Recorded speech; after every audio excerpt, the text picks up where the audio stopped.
Nagpakita ng pagiging sandigan si Reynan Batak matapos buhati ng TNT Tropong 5G sa panalo kontra Converge Fiber Xers sa PBA Season 50 Governors Cup sa Ninoy Aquino Stadium. Yan ang report ni teammate Jamaica Bayaka.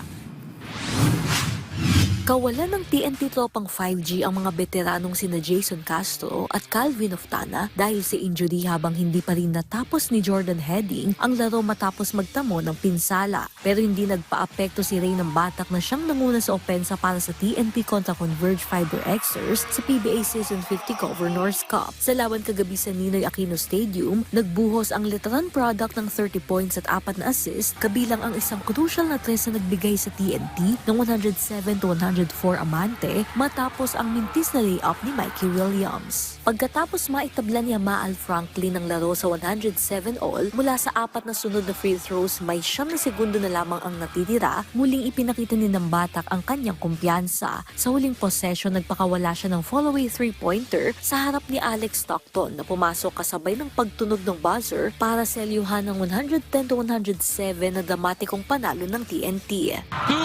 Stingray for the win! Wala na ibang titira niya. Wala na ibang titira niya.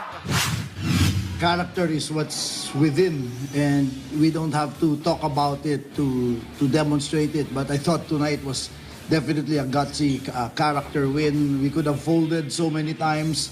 Like you said, when they got into that 16-17 point lead right off the bat, we could have folded when we lost Jordan and then when we lost Roger.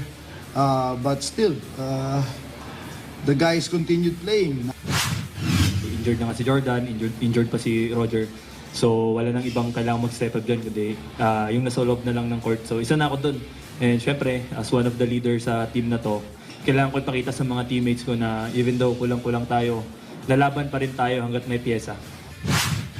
Nag-ambag din si Jordan Heading ng 20 points bago lumabas ng laro dahil sa injury. Samantala nanguna sa Converge si Maal Franklin na may 30 points habang nagtala si Justin Baltazar ng 21 points at 11 rebounds. Ngunit hindi naging sapat ang kanilang produksyon dahil nabura ang 17-point lead ng Fiber Xers at tuluyang nakawala ang panalo sa huling segundo. Samantala sa naunang laro tinapos naman ng Phoenix Super LPG Fuel Masters ang unang ikot ng eliminations bilang nangunguna sa Group B matapos talunin ang Blackwater Bossing 102-93. Dahil dito inangkin ng Phoenix ang kanilang ika-4 na panalo para sa 4-1 record na sapat para manguna sa grupo. Samantala patuloy na maghahanap ng paraan ng Blackwater upang makabawi sa natitirang mga laro sa group stage. Jamaica Bayaka para sa Atletang Pilipino, para sa bayan. Left alone, or Nabatang left alone.